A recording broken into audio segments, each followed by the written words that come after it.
back to News Geelong as we continue with more news from in and around our great city of Geelong. The City of Greater Geelong has launched the celebrations for the 100th anniversary of the proclamation of Geelong as a city, when Geelong Mayor Councillor John Mitchell donned the traditional mayoral robes and chains and raised a banner in Johnston Park marking the 100th anniversary. 100 years ago in December, it was hear ye, hear ye, hear ye. The Mayor of the City of Greater Geelong, Councillor John Mitchell. I wasn't there then, Graham, but some say that I look 100 years old. But look, it was a great day, wasn't it? Geelong proclaimed a city, and we're here celebrating it this year. The Mayor, the beautiful mayoral robes. Tell us a little bit about this. Oh, look, there's no doubt. We've got a few sets of these. There's a couple of black ones and the blue ones, and the chains. Some say they're worth between $100,000 and $150,000. They represent all the municipalities around, and we have a number of sets of these because all the shires had them. And look, it's just part of our history. It's part of our heritage. And of course, the blue and white would be more favoured than the black and white, particularly after last year. Well, the black and white ones aren't probably as in a good a condition as the blue and white ones, but no, these are the Geelong ones, and these are the ones that we wear on very odd occasions. And today you've raised a special banner marking the 100th anniversary of our great city that will be in December 2010, and we've got the Blue Ribbon Mayoral Ball coming up. Yeah, we have on Saturday the 20th, the Blue Ribbon Mayoral Ball out at the arena. There's still tickets available, $99 each.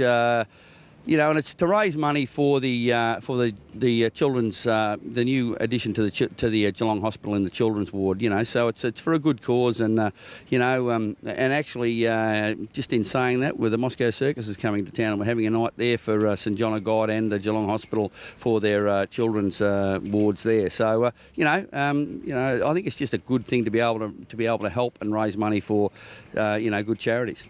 Yeah, we're getting into the full swing of things, Graham, and 100 years is a great time to celebrate, isn't it? In his mayoral splendour, Councillor John Mitchell. Hear ye, hear ye, hear ye. Thanks for your time, sir. Good on you, Rollo. Good to be here.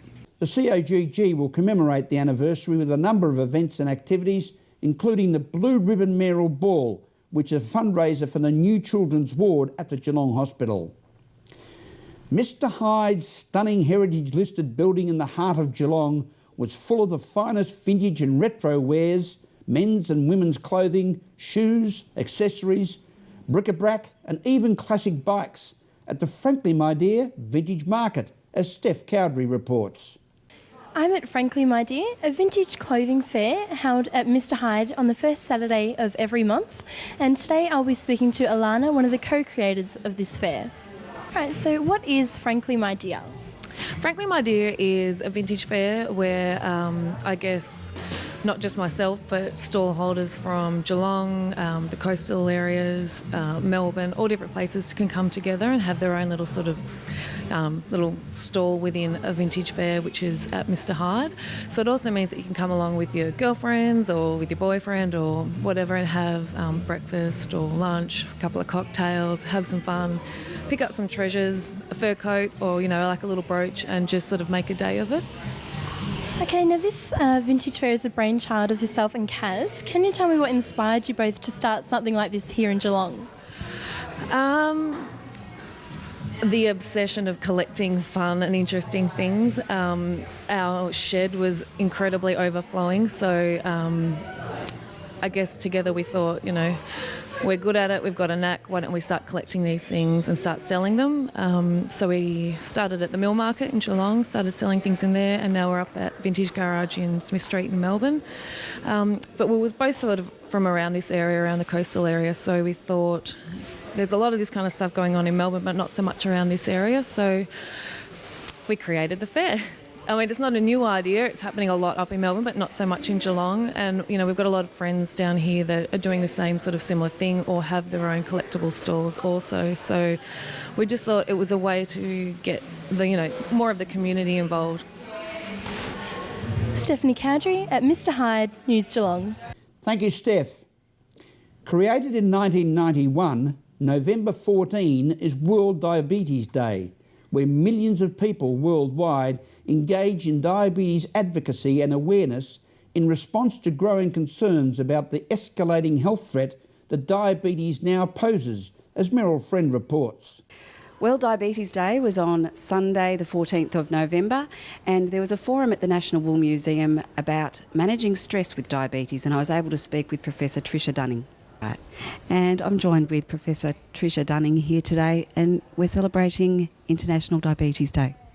Yes, World Diabetes Day falls on the 14th of November every year, and this date was chosen to celebrate Mr. Charles Best's birthday, and he, as most people would know, invented insulin back in the 1920s, and with his colleagues and Marjorie the dog.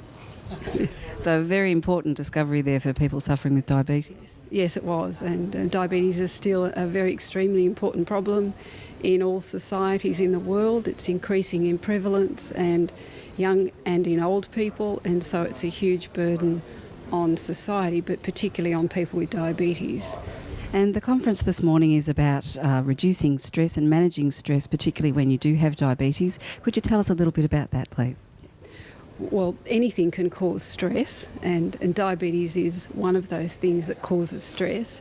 And people that become stressed with diabetes often have blood sugar control problems where it tends to go high, and that isn't a very comfortable situation. So my belief is managing stress is one of the ways that we manage blood glucose levels. And there are various ways that people manage stress, and they need to find the way that suits them best. And today we're sharing some of those methods that people use. And we have a number of people here: meditation, Reiki, aromatherapy, which is my particular interest, exercise, and we're hoping that people in the audience will actually share their method, because there's no one right method. It's what works for individuals. At the National Wool Museum, Meryl Friend, News Geelong. Thank you, Meryl. And a reminder to have a regular medical checkup with your local GP to ensure you stay healthy. This is News Geelong as we go to a break and return with sport and weather after this.